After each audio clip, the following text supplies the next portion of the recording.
hosted by the infamous and dangerous and much lied about Eric A. Cinotti. This is where public corruption, abuse of power, a waste and misabuse of public dollars, and ultimately using your personal position for gaining power influence over others is met with extreme hostility.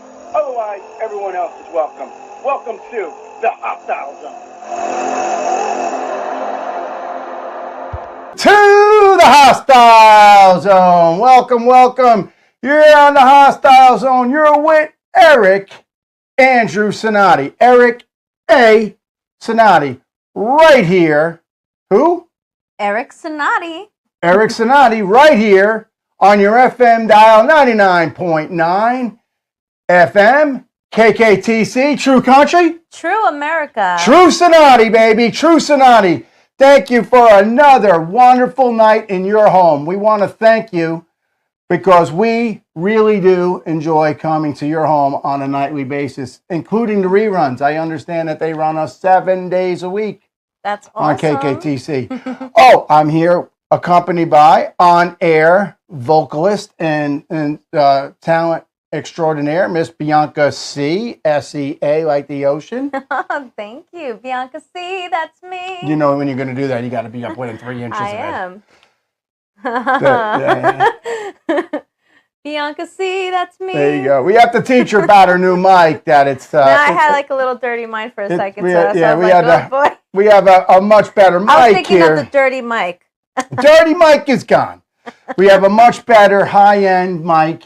And with these types of mics, I'm not a singer, so I don't know. But we got cameras everywhere and lights and everything here. But this I'm used to. Yeah, that I don't know, but I do know we were reading and we had to adjust volumes up and down. And if anybody's been with the show paying attention long enough, they know that we have tech problems, but our tech problems have been getting better. But anyway, Miss Bianca, how are you today? I am doing fabulous. I'm awesome. Can't complain. Can't complain. Life is good. You know, since you got your dirty mic, we're gonna have a deep conversation today. All right. Do you want to open up with a little vocal for everybody? Make sure you got to unplug on that one. Let's see. Well, if you're not ready, we can keep going. Well, keep going. Okay, so in the future, Miss Bianca should be prepared for songs. Hopefully, we don't have to do that, but. As we talked the other day on the show, if you remember, I got it. We were talking on the other day, we talked about a very serious issue about school shootings and the terrible, terrible shooting that occurred in Iowa. Again, my heart and our hearts from the show deeply go out to everybody affected, everybody who's devastated, who lost lives, who had the fear put in them in the one place that they expect, or maybe one of a few, the school. They expect safety. They expect, safety and security. They expect to go there, formulate friends and learn about life and stuff, and not have to run and dodge bullets, So we're going to continue up with that a little bit. Welcome you into today's show. We're going to tackle, some of the stuff that we were talking about. Specifically, we're going to talk about the silent, alarming rise in youth mental health issues is an epidemic crisis here in the United States. With teen depression and anxiety at unprecedented highs in the United States, we must look at what is potentially causing this and what can you folks and what can I and what can the system do to help alleviate the stress on this and to help our children. Yeah, this is the future. So we're going to delve into the damaging impact of everything that's going on, specifically cyberbullying, social media anxiety. It's a thing.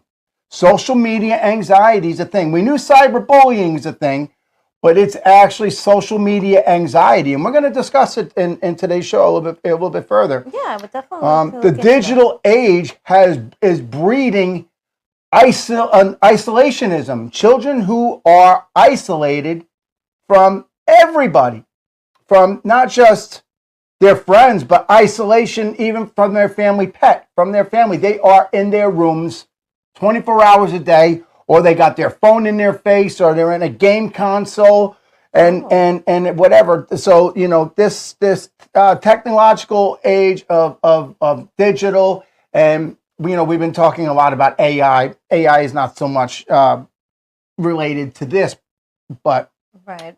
it's part of it, But I mean, the digital age and the technology is just creating a problem. I mean, it creates good, but everything they always say, it's a double-edged sword. There's for every good, there's a negative. A yin and a yang. Yes. For every positive, there's a negative. Yep. When it's cold, it's hot somewhere. When it's light somewhere, it's dark somewhere. Mm-hmm. So I mean, as much as we may think something is great, it may not always be the greatest thing.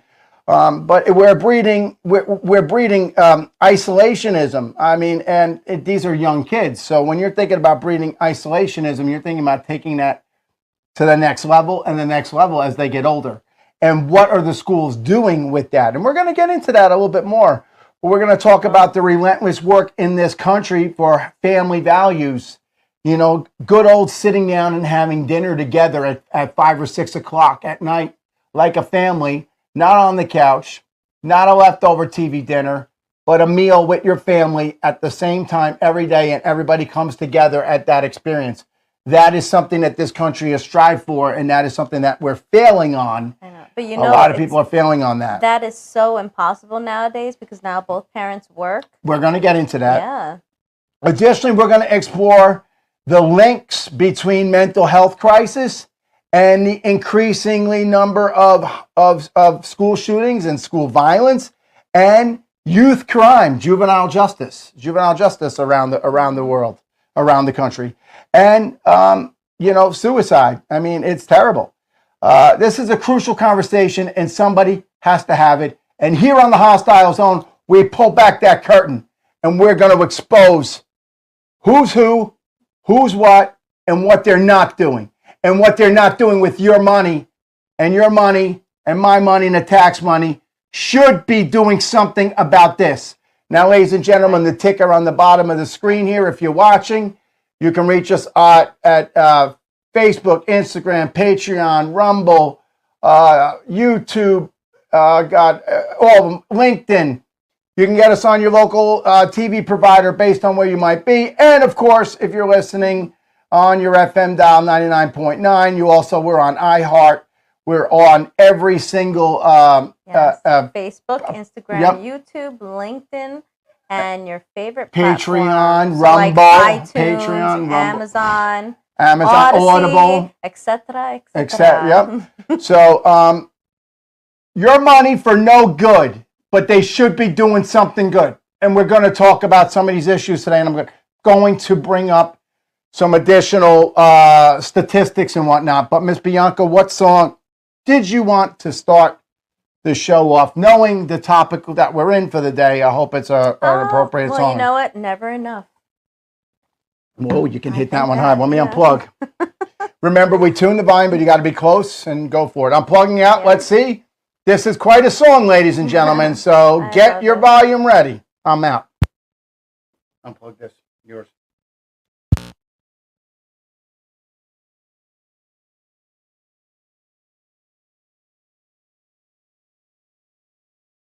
I'm trying to hold my breath, let it stay this, my breath, let it stay this way, can't let this moment end, you set off a dream in me, getting louder now. Can you hear it echoing? Take my hand. Will you share this with me? 'Cause darling, without you, all the shine of 1,000 spotlights, all the stars that steal from the night sky will never be enough, never be enough. Tower of gold, there's still too little. These hands could hold the world, but it'll never be enough. Never be enough for me. Never, never, never, never, never for me.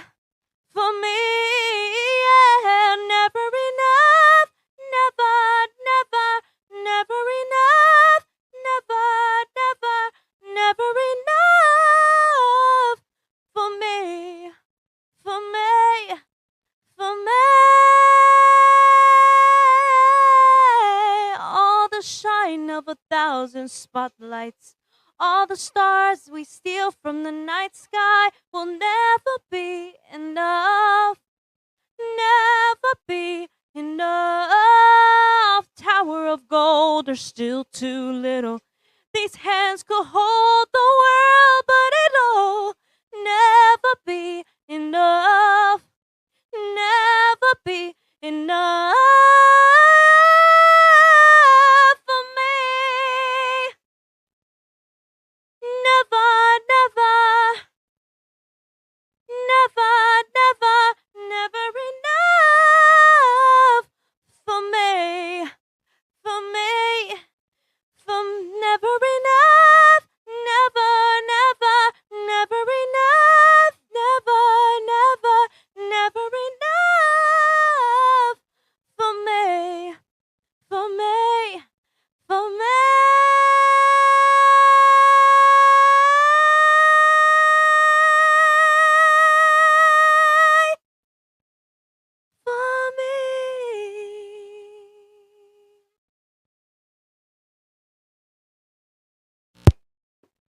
Wonderful, wonderful. And it's never enough for us to do whatever we can to help our youth and to help our families.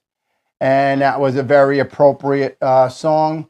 So let's pick up where we were. We were talking about, depression and mental health issues in dealing with children, youth. And when we say children, really, it's not just little kids. We're talking teenagers. You're still a child at age 20. I know that criminal justice system sees it that way, but especially guys mature a lot later than women. So just because somebody looks older, in your 30s is when you guys really mature. Yeah, I guess some could say that. But some statistics. So according to the World Health Association or World Health Organization, the WHO, controversial organization. Yes, I know. So I'm going to say what it is from them. You take it for what you will on the stat, but it is one of the statistical numbers I want to put out. They're saying that 264 million people globally are suffering with mental health. 264 million. Wow. People with an exponentially significant number of adolescents. Adolescents meaning the childhood age. So this is something that's there. I mean, this is not something that's new. It's nothing that's new. I mean, we knew this. So let's fire through the statistics here. So another study, the National Institute of Mental Health found in 2020 that an estimated 14.4% of U.S. adolescents had at least one incident of a major depressive episode. The a lot. That is. That's a lot. That's a lot. I mean, you think about that. Now, what is the episode? I don't know. I don't know what defines. I mean, I do know as an academic myself and having worked with kids, I do know what an episode is, but what are they referring to an episode? Folks, if you're listening or watching, just because your son or daughter has an incident where they're upset, they have a crying incident, they have a breakdown and meltdown, they're mental health issues and normal, what do they call growing pains, normal child stuff, normal kid stuff. So please do not take this as your end-all, be-all educational show today, because We're just it's stating not. our opinions. Yeah, well, I mean, I'm giving opinions, but I'm not really giving opinion. I'm giving statistics, but I'm giving them from various locations, various academic, medical, academic, and other organizations. And then we're talking about things that we know are going on in the news. But I'm not making these numbers up. No, how could you? Right. Also, another study, a recent study, a major pediatric study, found that more than 3 hours per day are spent on social media, and that is exponentially increasing levels of anguish, isolation. It also creates a false reality, because what's real and what's not. You know, I remember years ago when that first one, what was that game that came out where they stole the cars?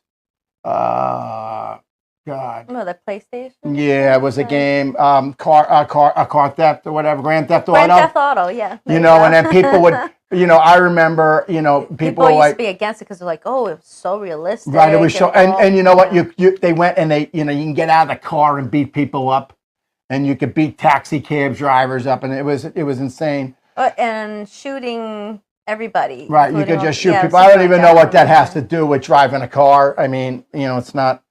And then the American Psychological Association says that 45% of teenagers have reported actual stress due to parental pressure. Now, I don't know about that one. What say you out there, everybody? But I don't know. All parents cause stress and pressure is part of life, because more than likely they're telling you what it is you should or should not be doing. Mm-hmm. And, you know, maybe you don't want to hear that as a kid. But, you know, it's a listed conversational piece here. It is. I mean, the American Psychological Association, they are a legitimate organization. I gotta say, like, why can't parents just say, like, hey, just don't do what I come on. do. You know what I mean? Everybody Like, did that, yeah. I know, but it's like, you know, you putting pressure on your kids too much, and it's like, well, why are you being so hard on me? You know what I mean? So, like, why can't you just tell your kid, like, listen, I don't want you doing the same mistakes I did. You right, know but what see, I mean? when not you a tell lot them, of parents admit that. When you tell them though that you did something, then they say, well, you did it too. Or if you tell them not to do something, they want to do it even more. You know, I found that they got meet in the middle. I found that the kids that you know, in college, for me, when I was in school, mm-hmm. You know, even as a professor too, being a professor and a student, I'm a lifetime academic. You know, but you know, because of that, I want to say that it's too much to just say do, because they're going to want to do opposite of what you're doing. Very true. I found as a professor and even as a student that the students that were the butt kiss in high school, when they got to college, they ended up being the wild, crazy people, because they didn't have anybody there to tell them what to do anymore. And reality check, they're not the perfect ones, yeah. Yeah, and then like a person like me who was kind of a little more wild in high school and all over the place. Yeah, I was a party kind of crazy person in college, but I succeeded and did well in college because I wanted to do well. And I guess because there was a lack of control over me in high school, and I kind of did what I wanted to do. So when I got to the place of college, and I did study and do better, but that's not the case for everybody. Mm. But it always seemed like the person that is Mr. Goody-Goody in high school because mom and dad has got their finger down their throat all day long, and then they get into college and they go away to college in a dorm, and then they find out that they are no longer a virgin and they slept with the entire floor, doing the walk of shame. They're drinking and doing drugs and failing out of school. And the kid that was in trouble and suspended like myself and whatever was on the dean's list. And that's and I really was on the dean's list. So, I mean, you know, that's that, you know, what say you? I mean. I know. Yeah. Well, you know, I've always been focused on my singing all the time. So, you know, even during classes, like in chorus and everything, I always try to manage of getting out of class just to go to choir practice. That's all right. You know, that was like everybody knew where I was. You know, any little chance I would be in the choir room. Right. Just being an assistant too. You know what I mean? Right. So. No, whatever. Yeah. I mean, I used to hang out I was involved in the fire department, so I used to try ways to get out to go hang out at the firehouse in high school. If I could go down and hang out, and see, I liked gym, so if I can go and hang out down there, I did that. Gym too. To be honest, yeah. But you know, so I also was busy too. Certain days of doing auditions too. Right. So that I did a little. I dabbled a little in and theater out. myself, and some improv. I guess as you can see, I've done some improv on the show here. Yeah, I have to. So, yeah. So I mean, these are real issues we're facing here today. I guess hard news Monday, but I didn't want to get into too much hard, over the top news. I felt because of this school shooting, let's have a down to earth, real conversation about like, what are we going to do? What are we going to do? It's the rise of school shootings is going up. I read the numbers the other day. I mean, I'm going to give them out again. In 2023, there was 18,761 firearm related deaths. 18,761 firearm related deaths, not including suicide. That's not including suicide. That is deaths attributed to a firearm. That now, believe it or not, is an 8% decrease from the year before. However, school shootings in 2023, 20 people died during a school shooting, and there was 42 people were injured during school shootings. 20 people died and 42 people were injured. And they have a database, the K through 12 school database, school shooting database, which is just blows my mind that we even need to have such a database. Right. But the numbers have drastically gone up. In 23, there was 346 times that there was a school shooting. And in 22, it was 308. And in 21, it was 256. Really? Now, we mentioned these numbers the other day, but I wanted to mention them again because we're talking about almost 100% increase in a little over a year. So you have to really look and see like what kind of things are actually causing this. Now, some people obviously have mental health issues that they're genetically born into, right? Right. You can't we know that. Yeah. And these people, those people just exist in our society, and we, as people of a civilized society, it's our duty to understand that. It's our duty to render aid and assistance, and it's the government's duty.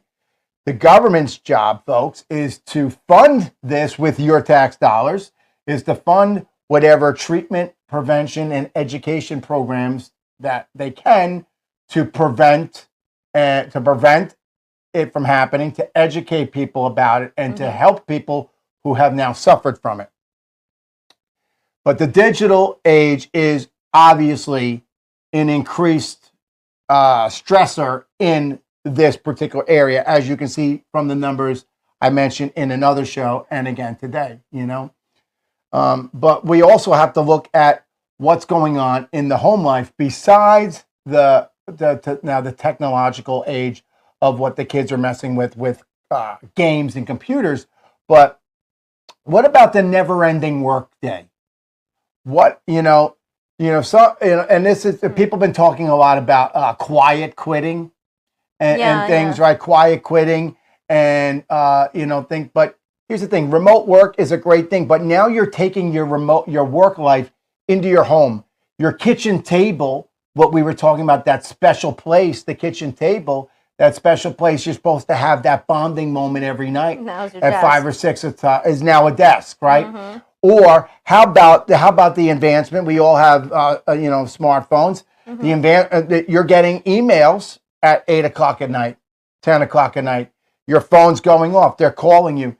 your workday just doesn't end at 5 anymore. Not even like it'll be like 2 or 3 o'clock in the morning. And they get angry, and some employers get angry. Hey, you didn't respond to my email. Well, hello, ma'am, sir. Yeah, it was kind of like 11 o'clock at night, and I was putting my child to bed, right? Or it's dinner. I'm eating dinner.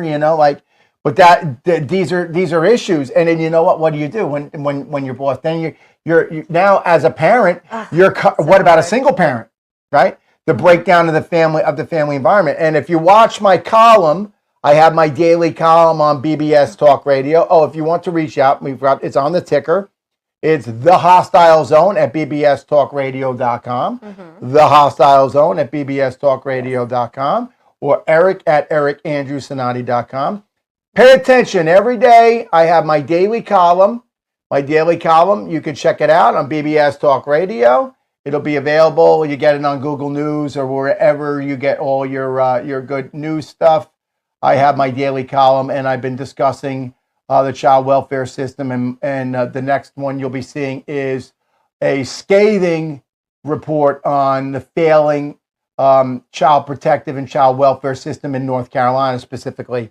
I talked last week a little bit about the nation, but I'm actually talking about North Carolina now. But but it's so that's my column. And if you had looked a couple months ago, I wrote another column about juvenile justice, but we'll get there again. But the situations in the home are paramount because it is important to have that interaction with your son or daughter.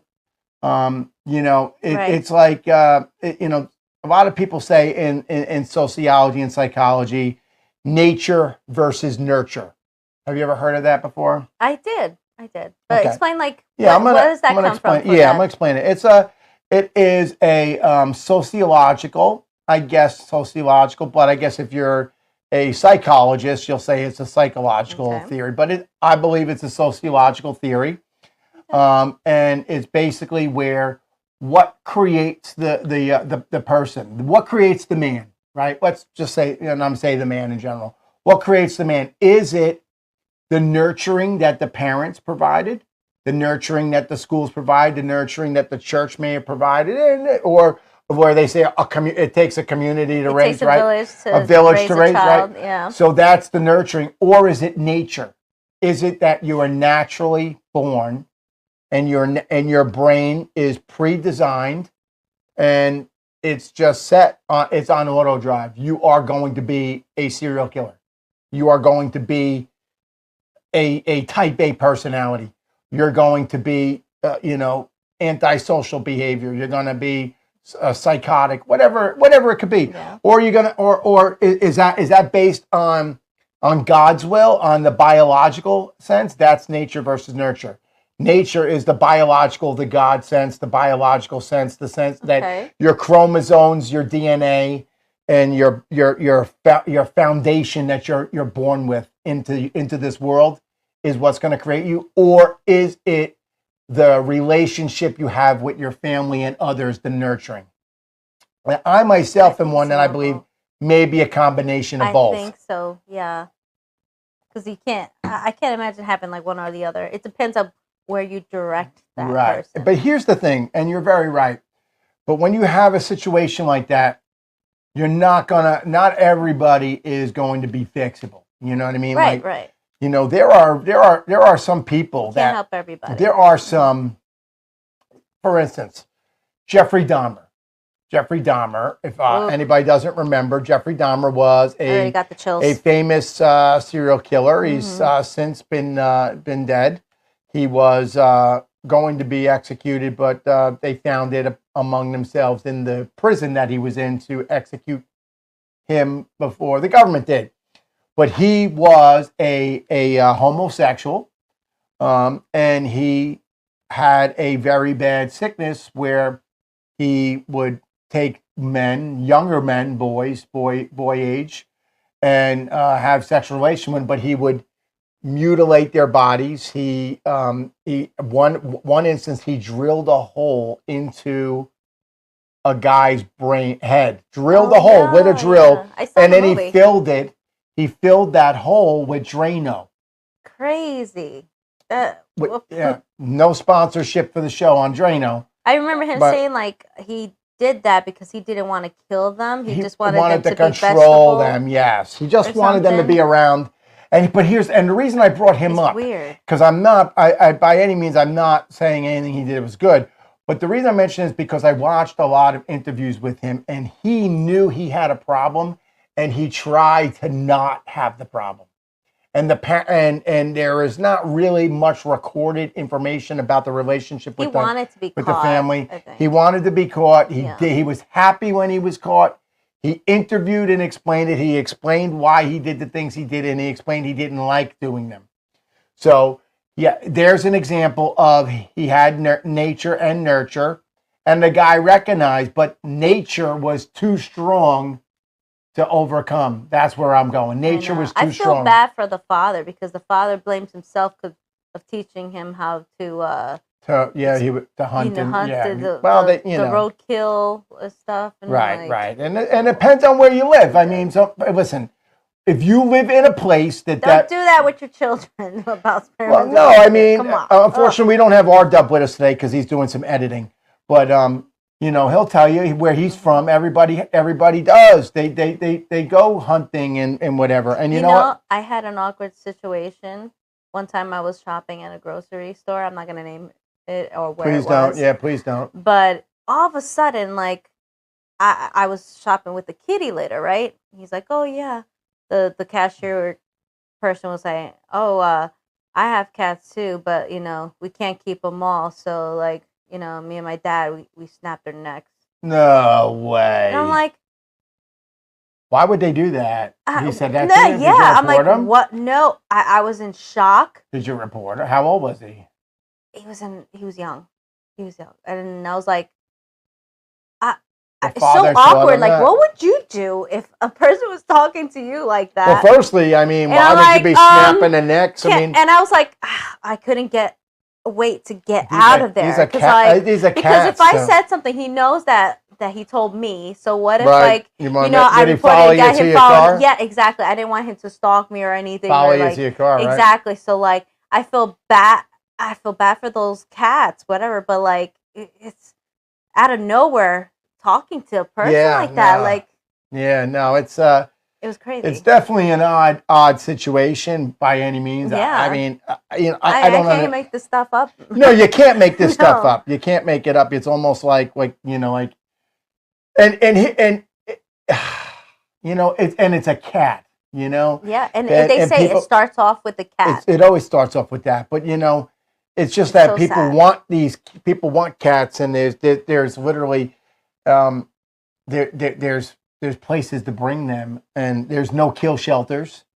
There's people that I'm one of them. I adopt cats. So I mean, if the guy had told the story otherwise, right at the register, and said, "Oh my God, we have to get rid of these cats," I would have been like, "Give me one, or give me a picture, or let me ask around," right?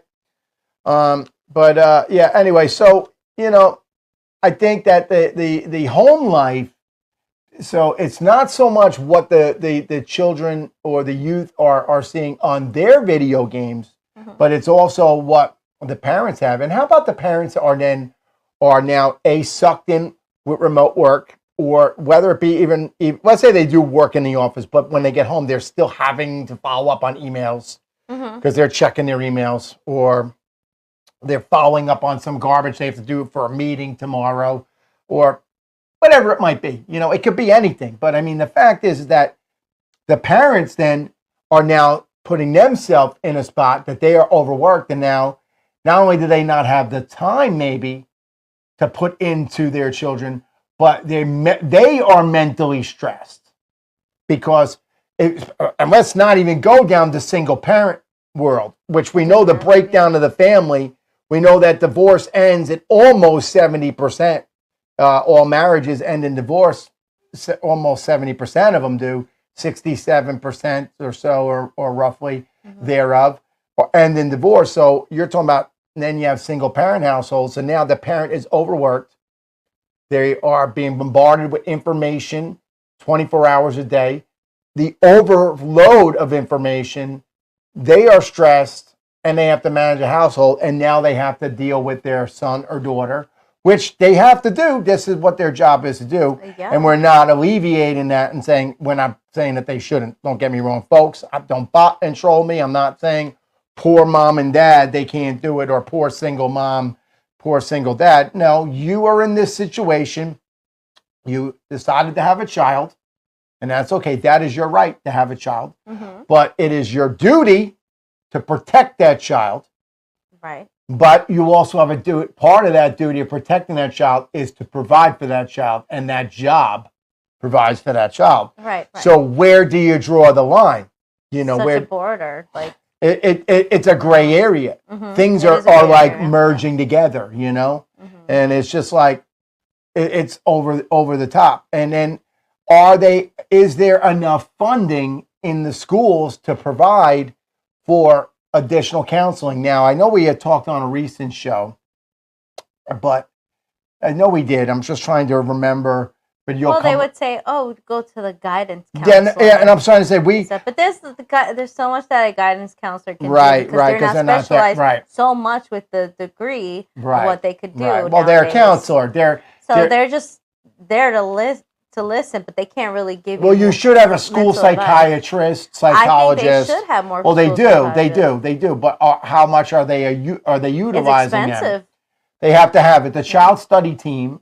They have, if a child has an IEP, an individual educational plan, an IEP, there's a child study team. So you're going to have a school psychologist and an educational specialist. You're going to have the whole team at the table, the child study team. So that is they are there to do that. But we did talk on another episode with regard specifically to a lot of schools using remote therapy services. Right. Yeah, which maybe is a good thing, because maybe there's not a qualified and trained therapist in the school. Maybe, or at least readily available at that moment, because I'm sure they probably have one, but isn't one readily available at the drop of a dime? But also, it takes away the stigma, word of the day, against some students who may feel there's a stigma for requiring mental health assistance. So when they go down and they go to wait in line at these offices in school, whatever, everybody makes fun of people. You know how that is, the bullying. Oh yeah. So when if they can something other than different from what they're used to. Right. Yeah. They're not the cookie cutter or basic what you're. But if you can now get on, if there's an 800 number that the school can give you and it's paid for and it's covered, and you can get to talk to somebody. I mean, now there is services out there, and we will, if you need any information on that, reach out to the show, The Hostile Zone, at bbstalkradio.com, Eric at ericandrewcinotti.com. We will be happy to provide information and referrals. There are programs out there that you can go from an app on your phone with a video, or with a phone call, or in person, free of cost, that you can discuss whatever it is that's on your mind, because suicide is never the answer. Never. Violence towards others. Not only will you hurt yourself, you hurt everybody else. I always say, if you're a youth and you're listening to the show now, think about this. If you commit suicide, you're hurting yourself. You're ending your life before you even gave your chance to even get where you may go. We have highs and lows, ups and downs. People are at the pinnacle of the best, and they fall, and then they climb right back up. So there is no fall. There's only two things in life: death and taxes. Those are two things you're never going to get away from. So don't bring one of them sooner than you need to. Right. No problem you're dealing with deserves you to commit suicide. There is somebody to talk to. There always is. And, I hate that we even need to go and have that conversation, but we do. There are resources. But anyway, going back. So with that also, on the spin side of the parents, maybe, let's say the child, forget the cyberbullying. They have all their computer games, right? So they are lonely because all they know is their game. And now with the gaming systems where people talk to each other, they are mean and nasty to each other. Oh yeah, that's part of the game. That's what they do. But I mean, no, but they bully, or they tell people on the. Some people, and I've read stories where they tell people off like it's a sport. But no, but they've actually hidden images in there that are inappropriate. They've actually instructed children to actually commit real crimes. People go, because these games, you get in there, you get your microphone and your headset, and you're in that zone. You're in that virtual reality. Mm-hmm. You don't know as a parent who is on the other end. Is it another 13-year-old boy who's just whapping his mouth, talking garbage? Or is it a grown man who's a pedophile? Either way, that teen, child, preteen, adolescent, whatever, that is not their friend regardless. That person is not their friend. Mm-hmm. Whatever it is, whoever they're playing with, it's some anonymous person in cyber world, so you don't know. So they are suffering with loneliness. We need to get them outside. They need to be involved in sporting activities, or if you're not a sports person per se, but like you were saying, the arts, theater, etc. Mm-hmm. Well, loneliness. You know, it's sad too, because nowadays, like for an example, like in New Jersey, Paramus, they avoid from kids hanging out. Who's that? What's that? In the mall, they avoid from kids hanging out in the mall. That used to be. I used to hang out in that mall. I used to walk. My parents would drop me off. And that used to be like a way to be out there and socialize. My mom, I would get dropped off there. They frown upon that now. I would get dropped off in there in the summer or on a Friday night, and it would be, I'd get down there at 6 o'clock, get dropped off at the mall, and they'd pick me up at 10 or 11. Yeah. And they gave me $5 or whatever it was. I know a long time ago, $5, but I was able to get my soda and my pretzel, and I walked around. Pretzel, yeah, I remember that. And I walked around, and we'd see how many phone numbers we can get from girls. We used to stop girls in the mall all night. Well, now, like, certain areas like that was prohibited now, that you can't even do that in that place. Yeah. So, like, where are the kids supposed to hang out now? But here's the thing. What are some of these kids doing? They're walking around with their faces stuffed in their phone, right? Mm-hmm. So maybe they're knocking into people. They're not paying attention. Right. What are they doing? What is going on that the mall had to change their stance on this? Well, I mean, I don't know. Exactly. From the retail part is how many people come in the stores, and they count each time somebody comes in, and then that's the percentage of what the sales that they take. Right, so of course. It lowers more of their numbers and sales. Right. And that's what's affecting the stores. So, like, they feel like if there's not enough traffic, if you're not there to buy, then you're just screwing up the economy of the calculations. See, when you buy, I'm a guy. There were girls that worked there. I bought crap I didn't need just because the girl was hot. I have a couple pair of shirts and shorts that I have. I had this one pair of hideous pants I never wore. My mom saw them, but I brought them. She's like, "Why did you buy those?" But the girl was so hot. Got her number though. But anyway, yeah. But what the wrong thing was, why would the girl think that those pants were hot on you in the first place? She was just trying to make a sale. She was making that's a warning right there. She was making a sale. But so there is a cross section here this is just a broad topic. Mm-hmm. There's so much cross sectioning between mental health, social services, youth protection services, for children that are neglected and abused, juvenile justice, who are juvenile delinquency. Mm-hmm. I mean, then you have domestic violence. I mean, that could be a whole other area, but that is not being talked about today.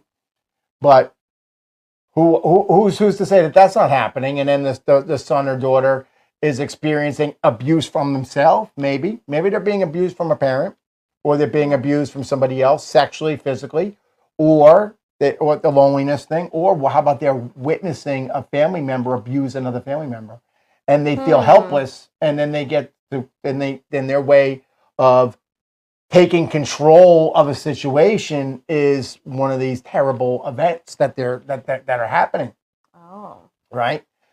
Taking control. I mean, when you are at the bottom you're a juvenile and you're at the bottom. You know, your parents, all adults are right and you're always wrong, right? Children are always wrong. Children are meant to be seen and not heard, all that. We all know that stuff, right? We all know that, folks. But when you have zero control over anything, in general, as a child, you have no control over anything because you're told when to get up, when to go to bed, when to go to school, what to do at school, what time to change classes. So then they have all of those things, but then they're watching other things at their home that you can't possibly imagine. Been watching mom be beat by dad, watching mom beat dad and dad do nothing about it. Watching. How about parents that just don't even bother to even acknowledge their son or daughter when they come home from school? So sad. Right? That is so sad. Or don't provide a proper meal. And, you know, or just do not give them, getting back to the nature versus nurture. I mean, you know, that is a major thing. Nature versus nurture. I mean, we could go down the story of cases, but I mean, I read the numbers. Unfortunately, we are in 2024, and before we even hit our first week, we already have a death. We already have 2 deaths. We have the shooter, who was a child, and we have the person that they killed, and they injured 5 other people. I believe 5 other people. That's our first school shooting, and we didn't even get 1 week into the year. Unbelievable. And if you look at the numbers from previous times, it's just like off the wall. You know, like you're talking 100 times more and a little over a 2-year period from 2021 to 2023. Again, it was 256 school shootings in 21, and in 23 it was 346. That is a 100%, 100 events, 100 school shootings more in that short period of time. So what is different in 21 to now? Now, I want to say everybody wants to blame COVID. Yes, COVID was a concern. COVID was an issue. COVID changed the changed dynamics of the United States. It changed family households. People died. People lost money. People made money. People got new jobs. People trained for new jobs. All kinds of things happened. But in a post-COVID America, I'd have to say with these numbers, COVID played a factor. I believe this is now Cinotti's opinion. Cinotti's academic opinion is COVID played a factor, because if we're talking about loneliness, people were lonely. And now we're talking about people are all doing online school, and there's nothing wrong with an online school program, and people are doing homeschooling, but it is essential. It is essential. I can't pontificate enough that another word of the day for you. I cannot pontificate that enough that socialization among our youth is imperative. And if they are being homeschooled or in a remote program, are they getting those interactive socialization skills? And then to caveat upon that further, where are the mental health aspect on that? Because if they are being remote schooled or homeschooled, who is overseeing if they are getting any counseling, and if they are even getting any updated, I don't want to say checkups, but you know, when you are growing and you're a young lad or a young lady, you are your hormones are changing. You're becoming a man or a woman physically and emotionally. And it is part of the education staff, teachers, school nurses, principals, everybody, to be cognizant and to pay attention to the youth that are in their school, because they are the first line of defense to see if there is a problem coming down the way. Right. They are the first line of defense to see if a child is acting a little off, if a child is exhibiting certain behaviors that are just maybe inappropriate or maybe wants you to question a little further, which is again why you should be paying attention to my column, because a lot of times what's going on in the home is a direct correlation to the behavior in the school. And that's why I'm pushing for serious revamping of the child welfare and child protective services programs across the country. And this column that you'll be seeing in the next day is specifically citing the failures in North Carolina. Because I do think that there is a correlation between these things. I mean, what say you? Oh, wow. I'm speechless right I now. know. I didn't want to go too academic, so bring it. Come. Like you're a mother. You had friends in school. Did you see people who had mental health issues? I have. And how did they handle it? Like, did the school do anything about it, or did they ignore it? Or I mean, they do. I mean, like they had those kids go to special education, but I don't think it helped them 100%, because depending on the teachers, a lot of times they just push them off. They just push them off, and half of the time those teachers would just like hang out and just talk in the hallway while they give you an assignment. They don't even help the person get whatever it is. You know what I mean? They'd be like, oh, or it's like I said, it depends on if you have good teachers in the special education that actually help you and motivate you and know. But it's not even so much special education. No, I know, it's but teachers in general. You got to have good teachers. Yes. You got to have teachers that care. And part of having teachers that care is taking care of our teachers, paying them well, making sure that they are given the tools that they need. No teacher should have to go into a classroom and buy paper and buy supplies. It's a shame. On. We pay taxes. Why can't our taxes go to that?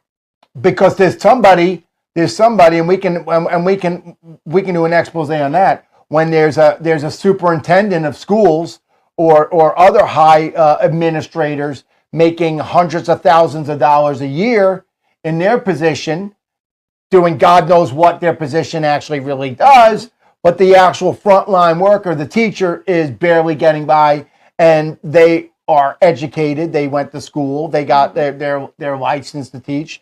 And they have to pay their student loans, and they're making the lowest amount of money, and they are the first line of defense. Yeah, that's not fair. I mean, like, don't these towns know, like, if you buy in bulk, it's cheaper of the supplies and stuff? Right. Like, you should be buying, like, stuff that's, like, worth a year. Right. And still have, like, pencils for next year. Well, personally, you know what I think? I think the answer to this is, if you want me to put my lawyer hat on, nope, we're taking the lawyer hat off. We're putting my public administrative hat on. I took the lawyer hat off. I put the public administrator hat on. But, I think the best way to handle that with the supply issue in public administratively is to allow each teacher to have a specific budget for their classroom.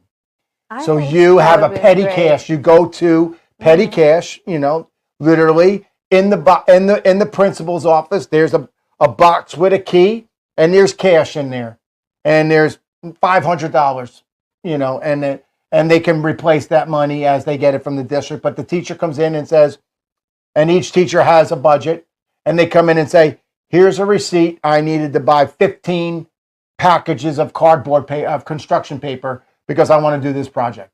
Because why can't the teacher go to the office and have the office treasurer say, hey, I need to order so-and-so, they could do that. I'm thinking the reason I'm saying public administratively, I agree with what you're saying, and for the regular, that way it's less for the books, the books and the pens and stuff, yes, but certain teachers, especially in the younger grades, they have very individualized things that they want to do with their students. So not every teacher is going to need a box of pink construction paper. Well, yeah, but maybe a home ec teacher may need that. Or another teacher who is let's say a sports fanatic, and they're teaching second grade, and they want to buy sports related stuff so they can use it for counting, reading, and writing. So and I think that is what is important, because that will allow them to have that money to do that. we're talking petty cash, not a lot of money, but at least then it is customizable to what is it's tailored to what is good for them, other than handing them a box of stuff that's generic for everybody. That's just my opinion. That's my opinion. That's my taking off the public administrator cap. I'm looking at our time. We are getting close to the end. I think you have another song you were going to do. Do I? Mm-hmm. You have another song. Since you got a brand new non-dirty mic, what are you going to do with it? But I want you to know you're going to need to be. I'm going to put this up a hair for you here.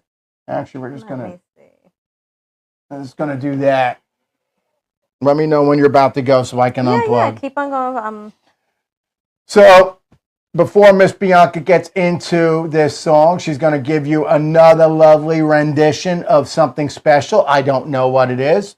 It's because we have this wonderful new fancy microphone here that has all the bells and whistles, so this way her voice will sound superb for you in your car, at home, or if you're listening to us and watching us on TV. Or where are we, Miss Bianca, please? Let's see. I'm going to do Carrie Underwood. Okay, I'm popping out. Remember, you got to be loud and close. Mm-hmm.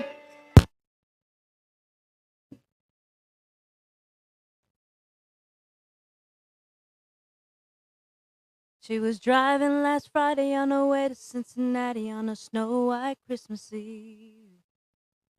Going home to see her mommy and her daddy with a baby in the backseat. 50 miles go and she running low on faith and gasoline. It's been a long, hard year. She had a lot on her mind and she didn't pay attention. She was going way too fast. And before she knew, she was painting on the black dot sheet of glass. She saw both the lights flash before her eyes. She didn't even have time to cry. She was so scared. She threw her hands up in the air. Jesus, take the wheel. Take it from my hand. Take me this road I'm on. I'm letting go. So give me one more chance. Save me from this road I'm on. Jesus, take the wheel.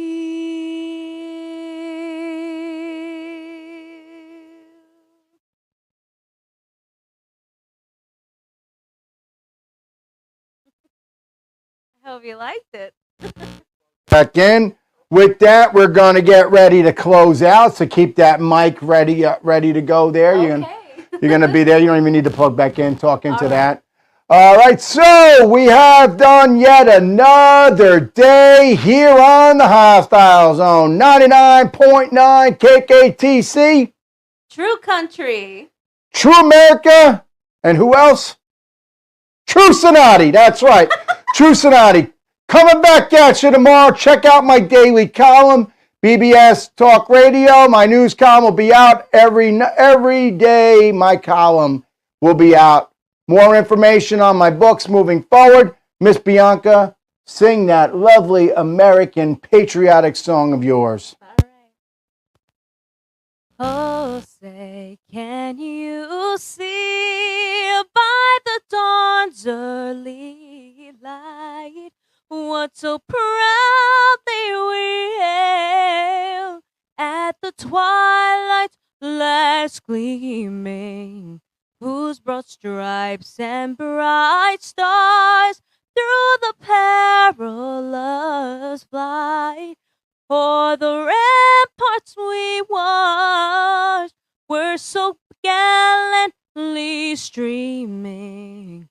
And the rockets' red glare, the bombs bursting in air, gave proof through the night that our flag was still there. Oh, say does that star-spangled banner and wave for the land of the free and the home of the brave. Borrow your mic here. Let me lean in. That's right. Another hostile zone has come to an end. But don't worry, because I'm coming back at you tomorrow. Love yourself. Always love yourself. Everybody, today was a very serious topic. Love yourself. Love your friends. Treat others kind. You don't know what they're going through. Be compassionate to others. Love your family. And love your country. True Cinotti. Be back at you tomorrow. Miss Bianca, give it to her. Use your voice, Cinotti hears you. Use your voice, let it be heard. Use your voice, Cinotti hears you. Use your voice. Use your voice, Cinotti heard you. Use your voice, let it be heard. Use your voice, Cinotti heard you. Use your voice. That's right. Cinotti heard you.